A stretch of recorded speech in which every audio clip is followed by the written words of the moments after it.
let's read the question. The question says that if third term of an AP is 1, next term is minus 11, find the sum of first 32 terms. इस question में AP का third term 1 दे रखा है और 6 minus 11 का equal दे रखा है, तो हमको फर्स्ट 32 टर्म्स का सम निकालना है। बहुत ही सिंपल सा क्वेश्चन है। पहले हम कॉन्सेप्ट लिख लेते हैं। तो लिख सकते हैं nth term of an AP is given by the formula Tn is equal to a plus n minus 1 into d, और दूसरा sum of n terms of an AP is given by the formula Sn is equal to n by 2 into 2a plus n minus 1 into। इन दोनों में a क्या है? First term. d है common difference. n है number of terms.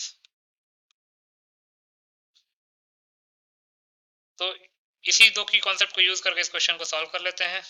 Question में given क्या है? Given that t3 is given as 1, not 1, minus 1 दे रखा है, 1 ही दे रखा है, ठीक है।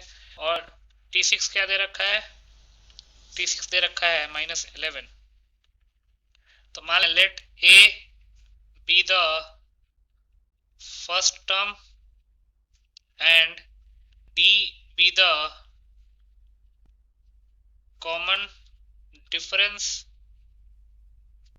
of the given AP respectively।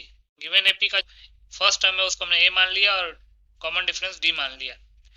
तो according to the question t तो है वो 1 के इक्वल दे रखा है, मतलब कि a plus 3 minus 1 into D that is 2d 1 के इक्वल हो जाएगा। इसको फर्स्ट इक्वेशन मान लिया हमने। और t6 जो है वो माइनस 11 के इक्वल दे रखा है, तो a plus 6 minus 1 that is 5d वो माइनस 11 के इक्वल दे रखा है। इसने सेकंड इक्वेशन मान लिया। अब फर्स्ट इक्वेशन में से सेकंड इक्वेशन को सब्ट्रैक्ट कर लेंगे। फर्स्ट इक्वेशन है a plus 2d is equal to 1 और सेकंड इक्वेशन है a plus is equal to negative 11। Subtract कर लेते हैं। a में से a कैंसिल आउट हो जाएगा, 2d माइनस 5d हो जाएगा माइनस 3d और 1 प्लस 11 हो जाएगा 12। तो d की वैल्यू क्या आ जाएगी? 12 upon minus 3 that is minus 4। d आ गया हमारे पास माइनस। इस d की वैल्यू को फर्स्ट या सेकंड इक्वेशन किसी में पुट करेंगे तो a की वैल्यू आ जाएगी। Put d is equal to minus 4 equation 1, क्या हो जाएगा? a plus 2 into minus 4 is equal to 1। तो a की वैल्यू क्या हो जाएगी? Plus 8 that is 9। तो इसका मतलब a की वैल्यू क्या आ गई हमारे पास? 9। a आ गया 9, d आ गया हमारे पास माइनस 4। निकालना क्या है हमको क्वेश्चन में? Sum of first 32 terms. Therefore sum of first 32 terms will be given by s2 is equal to 32 upon 2 into 2a। a की वैल्यू क्या है? 9 plus n minus 1 that is 32 minus 1 into d। d कितना है? Minus 4।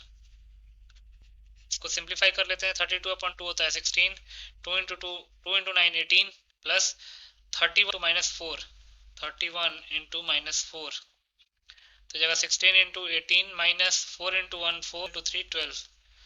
तो जगह 16 into 18 minus 1 24, 14 minus 8 6, then 11 minus 1 10, तो minus 106।